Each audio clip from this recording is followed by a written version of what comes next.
The only way to escape the prison of fear is action. మన పనితోనే మన భయాన్ని మనం తరిమేయగలం. మన పనితోనే మన ధైర్యాన్ని, మన తెగువని మనం చూపించగలం. Running away from fear is a losing strategy. భయంతో పారిపోకు, అది ఓడిపోయేవాడు చేసే పని. భయానికి తలవంచక తెగించి నిలబడేవాడే అసలైన యోధుడు. మరి ఆ యోధుడు నీలో ఉన్నాడా?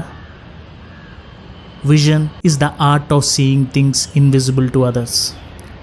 మామూలుగా మనం 5 అడుగుల దూరం నుంచి క్లియర్గా చూడగలిగిన వస్తువుల్ని గరుడ పక్షి 20 అడుగుల దూరం నుంచి చూడగలదు.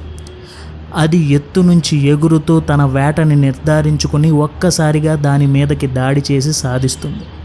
తనకున్న క్లియర్ విజన్ని తన లైఫ్ కోసం గరుడ పక్షి ఉపయోగిస్తుంది. అలాగే మనం ఏదైనా సాధించాలంటే ముందు దాన్ని మనం మన మనసులో చూసుకోవాలి. గరుడకి ఉండేంత విజన్ మనకి ఉండకపోవచ్చు,